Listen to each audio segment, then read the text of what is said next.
काल नगरपालिकांचे निकाल लागलेले आहेत. काय प्रतिक्रिया आहे तुमची? अपेक्षेप्रमाणेच आम्हाला यश मिळालं, पण काही ठिकाणी आम्ही जागा मिळवून सुद्धा नगराध्यक्षपदी विराजमान होऊ शकलो. अशी एक दोन ठिकाणी आमची या ठिकाणी गलफत झाली.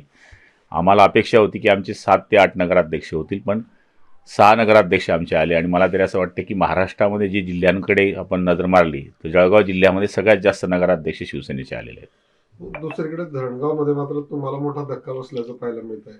निश्चितपणाने धरणगावमध्ये एकूण 23 नगरसेवकांपैकी आमचे 15 नगरसेवक आले, पण आमचा नगराध्यक्ष येऊ शकला नाही. पण जळगाव मतदारसंघामध्ये नशिराबादमध्ये आमची सत्ता आली, तिथे सुद्धा शिवसेनेचे आणि भाजपचे नगरसेवक निवडून आलेले आहेत. आणि दोघीकडे नजर टाकली तर शिवसेनेचे जवळपास 20 नगरसेवक दोघं नगरपालिकांमध्ये निवडून आलेले आहेत. त्यामुळे असं आत्मचिंतन करावं लागेल की आमच्या उमेदवारामध्ये काही गलपत झाली का, किंवा आमच्या काही चुका असतील ते दुरुस्त आम्ही करू. राज्यामध्ये मवियाचे या ठिकाणी शिवसेना शिंदे सेनेच्या अभ्यर्थी सुद्धा उमेदवार विजयी झाले नाही असं शिंदे म्हटलेले.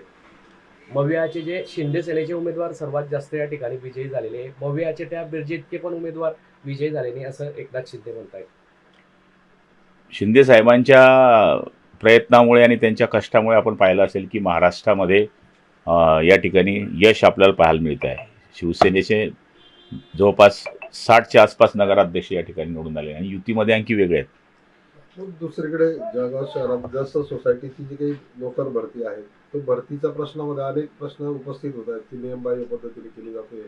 एकनाथ खडसे, चंदू पटेल आमदार, त्यांनी त्याच्या विरोधामध्ये भूमिका घेतलेली. तुमची काय भूमिका आहे सगळ्यामध्ये?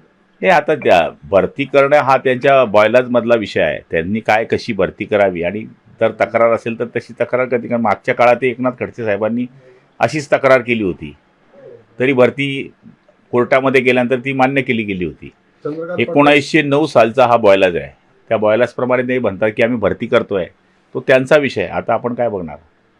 आपलेच आमदार विरोधात गेले मात्र या भरतीच्या. हे बघा, माझा आणि त्यांचा विषय वेगळा आहे ना. याच्यात त्यांना वाटत असेल तर ते इथे काही पक्षाचा विषय नाही आहे, हे प्रत्येकाचा वेगळा वेगळा विषय आहे. नाशिकमध्ये चांगलं यश मिळालेलं आहे शिवसेना.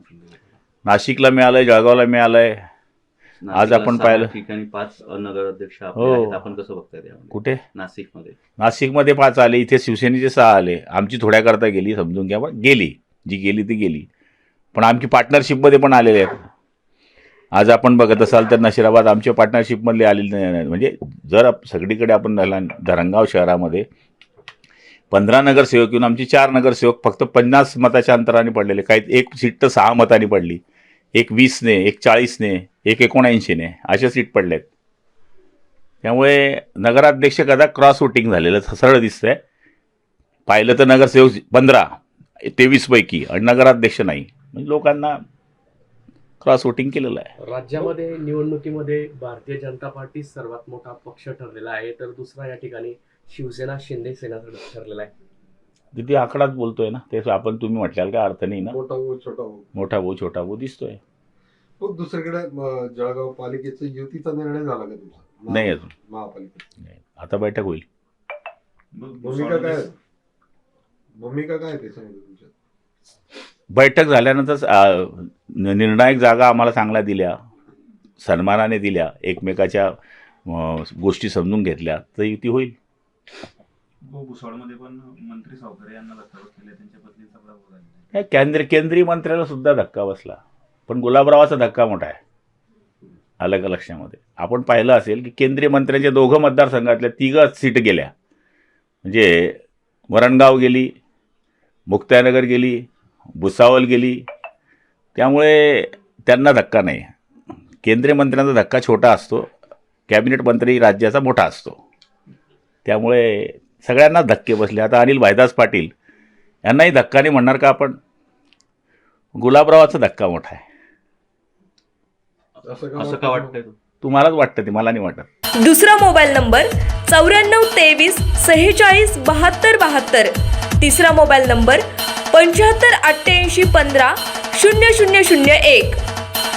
वेबसाईट आहे sgavkari.com. मेल आयडी आहे AKLGavkari@gmail.com.